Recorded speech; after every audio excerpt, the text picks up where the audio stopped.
Hello കൂട്ടുകാരെ, എല്ലാവർക്കും സുഖല്ലേ? അപ്പോൾ ദാണ്ടെ ഇതുപോലെ തൊലിയൊക്കെ കറുത്ത് കളയാൻ പാകത്തിനായ പഴം വീട്ടിലിരിപ്പുണ്ടോ? സാധാരണ ചിലപ്പോൾ നമ്മൾ ഇതെടുത്ത് കളയാറാ പതിവല്ലേ. അപ്പോഴേ ഇങ്ങനത്തെ ഒരു പഴവും പിന്നെ കുറച്ച് ഓട്സും കൂടെ ഉണ്ടെങ്കിൽ നല്ല അടിപൊളി ഒരു ഐറ്റം ഉണ്ടാക്കിയെടുക്കാം. ഒന്നല്ല, രണ്ട് ഐറ്റം ഉണ്ടാക്കിയെടുക്കാം കേട്ടോ.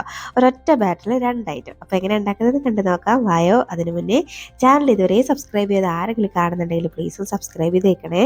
അപ്പോൾ ഇത് ഉണ്ടാക്കാൻ വേണ്ടിയിട്ട് അത് ഈ ഓട്സൊക്കെ നമുക്കൊന്ന് പൊടിച്ചെടുക്കണം. അതിനൊരു മിക്സർ ജാർ എടുത്ത് വെച്ചിട്ട് അതിലേക്ക് ഏകദേശം ഒരു കപ്പോളം ഓട്സ് ഞാൻ ചേർത്ത് കൊടുത്തിട്ടുണ്ട്. ഇനി ഇത് നമുക്ക് നല്ലപോലെ ഒന്നങ്ങ് പൊടിച്ചെടുക്കാം.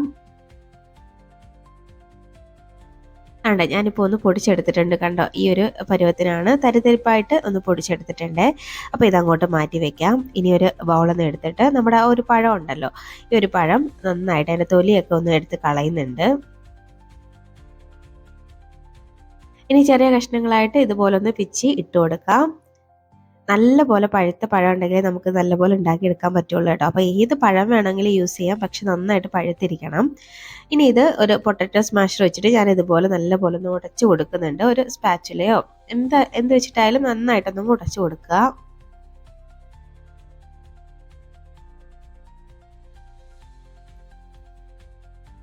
കണ്ടോ, ഇപ്പം ഞാൻ നന്നായിട്ടൊന്ന് ഉടച്ചെടുത്തിട്ടുണ്ട്. അപ്പം ഇതുപോലെയാണ്.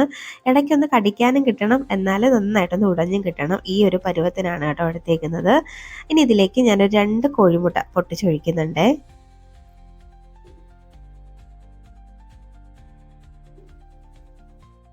ഇനി ഇതിലേക്ക് ഒരു അരക്കപ്പോളം പാലും കൂടെ ചേർത്ത് കൊടുക്കാം. ഇനി നമുക്ക് നമ്മളിവിടെ പൊടിച്ചെടുത്ത് വെച്ചേക്ക് നമ്മുടെ ഓട്സിൻ്റെ പൊടിയുണ്ടല്ലോ, അത് ചേർത്ത് കൊടുക്കാം. അപ്പോൾ നമ്മൾ ഈ സ്കൂൾ വിട്ട് കുട്ടികളൊക്കെ വരുന്ന കുട്ടികൾക്ക് കൊടുക്കാനും അല്ലെങ്കിൽ സ്നാക്സ് ബോക്സിൽ കൊടുത്തു വിടാനും ബ്രേക്ക്ഫാസ്റ്റ് ആയിട്ട് കഴിക്കാനും ഒക്കെ നല്ലതാണ് കേട്ടോ. ഇത് ഒരുപാട് ഉപയോഗങ്ങളുള്ള ഒരു ഐറ്റമാണ്. ഇനി ഒരു പിഞ്ച് ഉപ്പും കൂടെ ചേർത്ത് കൊടുത്തിട്ട് എല്ലാം കൂടെ നന്നായിട്ട് ഒന്നങ്ങ് മിക്സ് ആക്കി എടുക്കാം. ഇതുപോലെ ഒരു വിസ്ക് വെച്ചിട്ടാണ് ഞാനൊന്ന് മിക്സ് ആക്കുന്നത്. അപ്പോഴേക്കും പെട്ടെന്ന് അങ്ങ് റെഡിയായി കിട്ടും. അതല്ല, ഒരു സ്പൂൺ വെച്ചിട്ടായാലും ഒന്നങ്ങ് മിക്സ് ആക്കി എടുത്താൽ മതിയാവേ.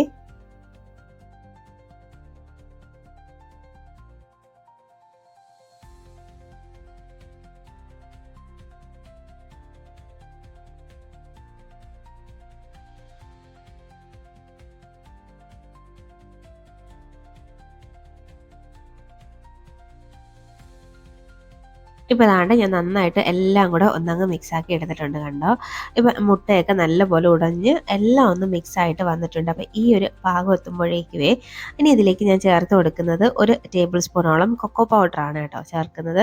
ഒരു പ്രത്യേക ടേസ്റ്റും പിന്നെ ഒരു കളറൊക്കെ നല്ല അടിപൊളി ചോക്ലേറ്റ് കണക്കിരിക്കും. അപ്പോഴും നല്ല രസമാണ് കേട്ടോ ഇത് കൂടെ ചേർത്തുണ്ടാക്കുമ്പോൾ. ഇനി കൊക്കോ പൗഡർ ചേർക്കാതെ നമുക്കിത് ഉണ്ടാക്കാം കേട്ടോ.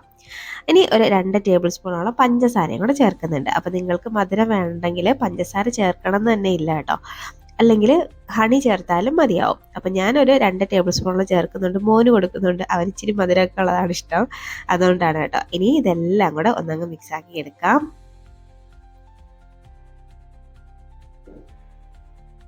ഇപ്പൊ തന്നെ ആ ഒരു കളറൊക്കെ മാറിയതുണ്ടോ, അതുപോലെ ഈ കൊക്കോ പൗഡറൊക്കെ ചേർക്കുമ്പോഴേക്കും നല്ലൊരു ടേസ്റ്റുമാണ്. ആണ് നല്ല പോലെ അങ്ങ് മിക്സാക്കി എടുക്കുന്നുണ്ട്.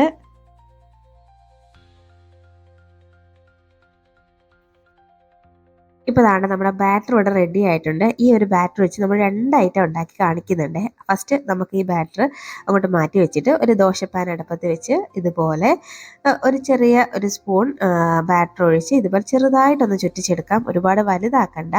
ഇതുപോലെ നമ്മൾ പാൻ കേക്ക് ഉണ്ടാക്കൂലേ, അതുപോലെ പാൻ കേക്കാണ് നമ്മൾ ഉണ്ടാക്കുന്നത്. അപ്പോൾ ദാണ്ടെ ഇനി ഇങ്ങനെ ഒന്ന് ചുറ്റിച്ചിട്ട് ഇനി നമുക്കൊന്ന് അടച്ചു വെച്ചിട്ട് ഒന്ന് വേവിച്ചെടുക്കാം. അടച്ചു വെച്ചിട്ട് ഒരു മിനിറ്റ് 1.5 മിനിറ്റ് ഒക്കെ ആകുമ്പോഴേക്കും ഒരു സൈഡ് അങ്ങ് റെഡി ആയിട്ട് കിട്ടും. ഇപ്പോൾ ദാണ്ടെ ഒരു സൈഡിൽ നിന്ന് റെഡി ആയിട്ടുണ്ട്. ഇനി നമുക്ക് ഇതൊന്ന് തിരിച്ചിട്ട് മറ്റേ സൈഡും കൂടെ ഒന്ന് വേവിച്ചെടുക്കാം.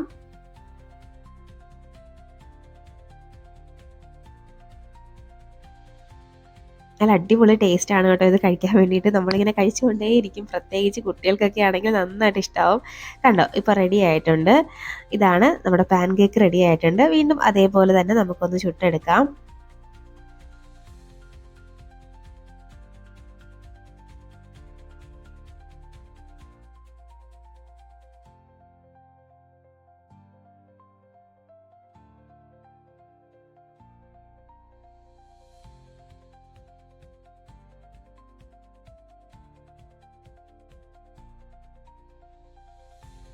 അപ്പോൾ അതും ഒന്ന് റെഡി ആയിട്ടുണ്ട്. അപ്പോൾ നമുക്ക് ഇതുപോലെ ഒന്ന് രണ്ടെണ്ണം ഒന്ന് ചുട്ടെടുക്കുന്നുണ്ട്. ഞാനിവിടെ ഒരു 3 ചുട്ടെടുത്തിട്ടുള്ളൂ.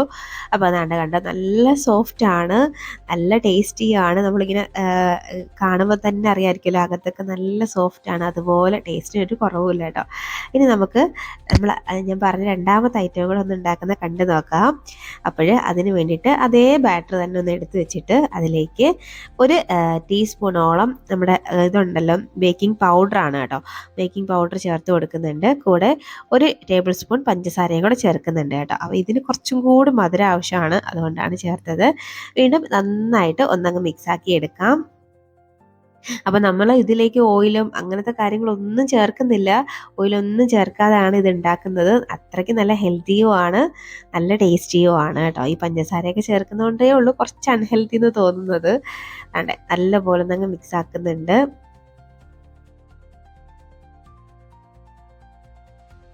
ഇതുപോലെ ഒന്ന് മിക്സാക്കി മാറ്റി വെച്ചിട്ടേ ഇനി ഒരു സോസ് പാൻ ഒന്ന് എടുത്ത് വെക്കുന്നുണ്ട് ഞാൻ. ഇനി ഈ സോസ് പാനിലോട്ട് കുറച്ച് ഓയിലൊന്ന് തടവി ഇങ്ങനെ ഒന്ന് സ്പ്രെഡ് ചെയ്ത് കൊടുക്കാം.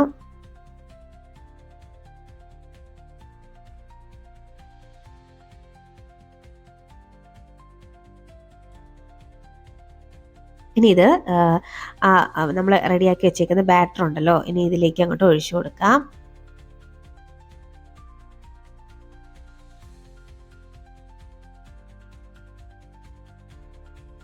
ജസ്റ്റ് ആ പാൻ എടുത്തുനിന്ന് 2-3 വട്ടം തട്ടി കൊടുക്കാം. ഇടയ്ക്കൊക്കെ എയർ ബബിൾസ് കയറി ഇരിക്കുന്നുണ്ടെങ്കിൽ അത് മാറാൻ വേണ്ടിയിട്ടാണ് കേട്ടോ.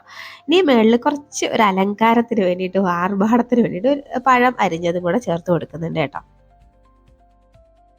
ഇപ്പം ഞാനിതെല്ലാം ഒന്ന് ചേർത്തിട്ടുണ്ട്. ഇനി നമുക്കിത് അടുപ്പത്തേക്ക് മാറ്റാം. അടിയിൽ ഒരു കൊള്ളാത്തൊരു പാൻ എടുത്ത് വെച്ചിട്ടുണ്ട്. അതിൻ്റെ മുകളിലാണ് ഞാൻ ഇത് വെക്കുന്നത് കേട്ടോ. നമ്മൾ സാധാരണ കേക്കൊക്കെ ഉണ്ടാക്കൂലേ, അതുപോലെ തന്നെയാണ് ഇത് ഉണ്ടാക്കുന്നത്. അടിയിൽ വെച്ചേക്കുന്ന പാൻ മുന്നേ ഒന്ന് പ്രീഹീറ്റ് ചെയ്ത് വെച്ചേക്കണം കേട്ടോ. ഇനി നമുക്കിതൊന്ന് അടച്ച് വെക്കാം. ഇതേ പ്രോസസ്സ് നിങ്ങൾക്ക് നമ്മുടെ എയർ ഫ്രയറിൽ ചെയ്തെടുക്കാം, അല്ലെങ്കിൽ ഓവനിലും ചെയ്തെടുക്കാം കേട്ടോ. അടച്ച് വെച്ചൊരു 15 മിനിറ്റ് ഒരു ലോ ഫ്ലെയിമിൽ വെച്ച് ഒന്ന് വേവിച്ചെടുത്താൽ മതി. മീഡിയം ടു ലോ ഫ്ലെയിമാണ് കേട്ടോ. ഇപ്പോൾ ദാണ്ട ഒരു 15 മിനിറ്റ് ആയിട്ടുണ്ട്.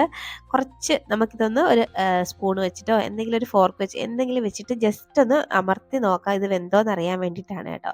അപ്പോൾ അതിനകത്ത് ഇങ്ങനെ ഒട്ടിപ്പിടിക്കുന്നുണ്ടെങ്കിൽ വെന്തില്ലെന്നാണ്. അപ്പോൾ നോക്കിയപ്പോഴും ഒരല്പവും കൂടെ വേവാനുള്ളതുപോലെ തോന്നി. അതുകൊണ്ട് ഞാൻ അടച്ച് വെച്ചൊരു 2 മിനിറ്റും കൂടെ ഒന്ന് വേവിക്കുന്നുണ്ട്. അത്രയും കൂടെ ഉള്ളു വേവ്. അപ്പോൾ നമുക്കിത് വീണ്ടും ഒന്ന് അടച്ച് വെക്കാം. ഇപ്പോൾ അതാണ്ട് ഒരു 2-3 മിനിറ്റ് കഴിഞ്ഞിട്ടുണ്ട്. നമ്മുടെ കേക്ക്, നമ്മുടെ ഓട്സ് കേക്ക് അടിപൊളിയായിട്ട് ഇവിടെ റെഡി ആയിട്ട് വന്നിട്ടുണ്ട്. ഉടനെ തന്നെ ഇത് എടുക്കാൻ നിൽക്കരുത്. ഒന്ന് തണുത്ത് കഴിയുമ്പോഴേക്കും നമുക്കിത് ഈ പാനിൽ നിന്ന് മാറ്റിയെടുക്കാം.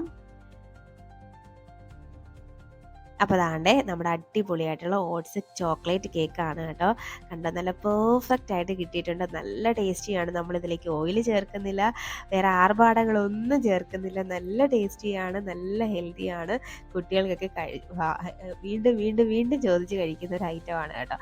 അപ്പം നിങ്ങളുടെ കയ്യിൽ ഈ പഴമൊക്കെ കളയാനായിട്ട് വെച്ചേക്കുന്ന പഴം ഉണ്ടെങ്കിലും കുറച്ച് ഓട്സ് ഒക്കെ ഉണ്ടെങ്കിൽ ഉണ്ടാക്കാൻ പറ്റുന്ന നല്ല അടിപൊളി ഐറ്റമാണ്. എന്തായാലും ഉണ്ടാക്കി നോക്കിയിട്ട് അഭിപ്രായം പറയാൻ മറക്കരുത്. അതുപോലെ വീഡിയോ ഇഷ്ടമാവുകയാണെങ്കിൽ ലൈക്ക് ചെയ്യാനും മറക്കരുത് കേട്ടോ. ഇനി ഒരു റെസിപ്പിയുമായിട്ട് വീണ്ടും കാണാം. അതുവരേക്കും ബൈ. Thanks for watching.